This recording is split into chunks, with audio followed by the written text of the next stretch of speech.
2 तास फक्त मनानं टाळी वाजवा. मुखाने ना हाताने टाळी, तासभर तुमच्याकडे एवढंच काम.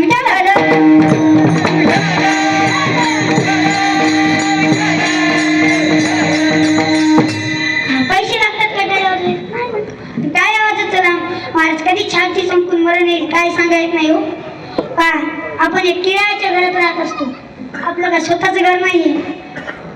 जिंदगी एक किराए का घर है, एक ना एक दिन बदलना पड़ेगा. मौत जब तुझको आवाज देगी, घर से बाहर निकलना पड़ेगा. जेव्हा मौत आवाज देते ना तेव्हा घराच्या बाहेर जावंच लागतं महाराज. म्हणून नामस्मरण करत जा. चला आपण आपल्या अभंगाकडे वळू. कीर्तन सुरू करण्यापूर्वी मी 3 गोष्टी सांगत असतो दादा. त्यातली पहिली गोष्ट आहे, कीर्तनात कोणी बोलू नका. त्याचं कारण सांगतो. लहानचा मुलगा कीर्तनात बोलला, दादा तू लहान बेडू कशील, आणि दादा तू जर कीर्तनात बोलला तर तू मोठा बेडू कशील. म्हणून कीर्तनात कोणी बोलायचं नाही. असं मी नाही सांगत, असं जगद्गुरु तुकोबाराय सांगतात. कीर्तन करी बड करी बड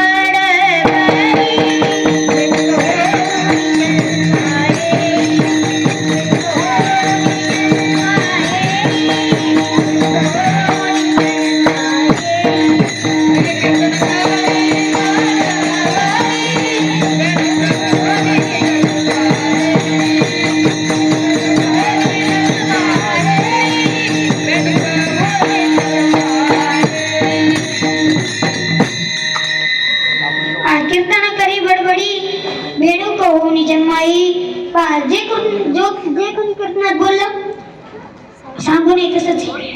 जे कोणी कीर्तनात बोललं ते लहान बेडूक होईल.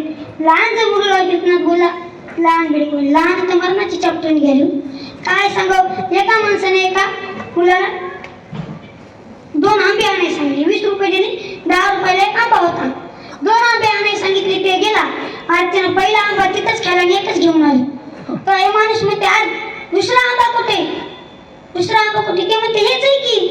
ते तुम्हाला म्हणते आज दुसरा आंबा कुठे? अहो हेच आहे की. मग मी त्याच्यापाशी गेलो, म्हणलं बाळा पहिला आंबा कुठे? ते म्हणलं खालत.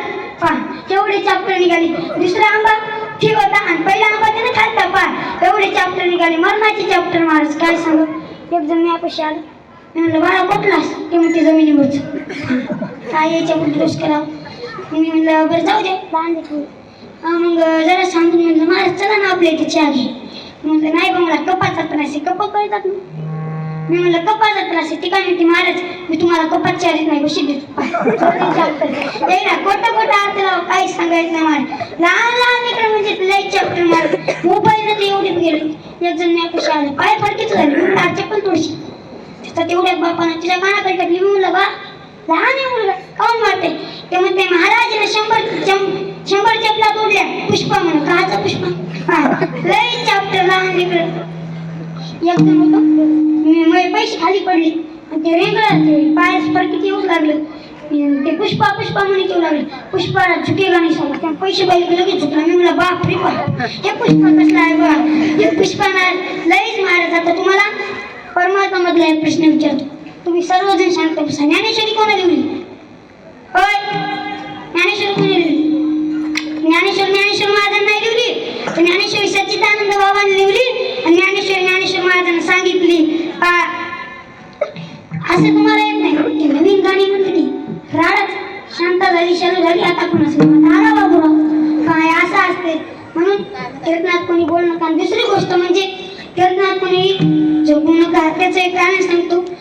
2 जोड नवीन जोड बोलतो. नवीन जोड म्हणल्यावर जरासं एखाद्याचं नवीन लग्न झालं ना की त्याला राम घालायचं. ते लई जोर हा राम राम. त्याला 2-4 महिने झाले लग्न की राम घालायचं. राम म्हणजे 2 लेकरं झाली की राम घालायचं. राम आणि जरा त्याची बायकोची भांडणं लागली की राम घालायचं. तेव्हा ते महाराज मजाच राहील नाही. हे लईच असते महाराज. इकडे लक्ष द्या, बोलू नका. नवीन जोडपं होतं. नवीन जोडपं असल्याच्या नंतर काय त्याची बायको एवढी परमार्थिक होती दादा, एवढी परमार्थिक की रोज कीर्तनाला जायची, हरिपाठाला जायची.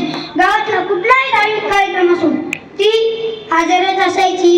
मग एके दिवशी काय झालं, ती तिच्या नवऱ्याला म्हणते अहो मी एवढ्या कार्यक्रमाला जाते, एवढे कीर्तन ऐकते, तुम्ही काय ऐकत नाही? तेव्हा तिचा पती म्हणतो, काय तुझी रोजचीच कटकट, चला आज मी येतो कीर्तनाला. दोघं कीर्तनाला निघाले महाराज. निघाल्याच्या नंतर तिथं माझंच कीर्तन होतं. कीर्तन होतं, मग काय झालं, त्याची बाई पुढे येऊन बसली, ही येऊन बसली आणि ते मागं बसलं त्याच्या खांब्यावर टेकवली. मग इकडं कीर्तन सुरू झालं असेल, त्याला झोप लागण्यास एकच. मग आपल्या खंडोबाराला काही कामच नसते, इकडून तिकडं चक्रा मारतच राहतात. मग आपले खंडोबारा आले, आपला कार्यक्रम करून गेले आणि थोड्या वेळाने कीर्तन, त्याची झोप काय साधी सुधी होती, त्याची झोप होती दोबाडवाशी. मग आपले कीर्तन संपलं, ते दोघं घराकडे निघाले. म्हणजे काय माऊली महाराजांना कीर्तन केलं. त्याची बायको म्हणते, काय गोड कीर्तन केलं माऊली महाराजांनी, काय गोड कीर्तन केलं. शे म्हणते, कायचं गोड, मला खरं डोकंच लागलं.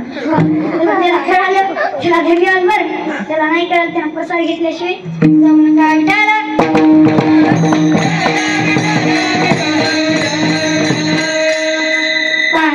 कीर्तनात कोणी झोपायचं नाही. आणि तिसरी गोष्ट म्हणजे कीर्तनात कोणी मोबाईल बघायचं नाही. आजकाल कसं निघाले महाराज, कीर्तनकार कीर्तन करताही मोबाईल, गायनाचार्य गायन करताना मोबाईल बघायला, मृदुंगाचार्य पप्पाजीतानी मोबाईल बघायला, आणि पेटी मास्टर झाले इच्छा होतो आता मोबाईलच्या लक्षात बाबून ऐकणारी मंडळी, कीर्तन ऐकणारी मोबाईल बघायला. तर असा विषय आहे की कीर्तनात कोणी मोबाईल बघू नका. माझा मोबाईल म्हातारीच वाटू झालं. आता मी येताना टेम्पो मध्ये येऊ लागलो, येताना एक म्हातार, परदेशी परदेशी जननी. म्हणलं बापू तू आधी वरी जाय, मग ते परदेशीला पाहिजे. लई चॅप्टर महाराज, म्हातारी सुद्धा मोबाईलला बिघडली हो. म्हाताऱ्याचा विषय जाऊ दे, लहान लहान लेकर मोबाईलला बिघडले, यात काहीच नवल नाही. म्हणून कीर्तनाकडे लक्ष द्या, मोबाईल बघू नका, मोबाईल बघू नका महाराज. मोबाईलला खूप वाटोळ झालं, जेवढं दारूनं वाटोळ झालं नाही तेवढं मोबाईलनं वाटोळ झालं. बरोबर बरोबर नाही म्हणत तसं. चला, आपला विषय असा आहे की आपण ज्यांचा अभंगाचा सेवेकरता निवडले आहे त्यांच्या विषयाकडे जाऊ. माझी नातराई कशी होती, शांतीब्रह्म होते. त्यांच्या ठिकाणी ज्ञान क्रोध अजिबात नव्हता. वृक्षाची पाणी हरे जाची सत्ता राहिली अनंता मग कोठे, ऐसा तू सामर्थ्य ब्रह्मांडाचा धनी.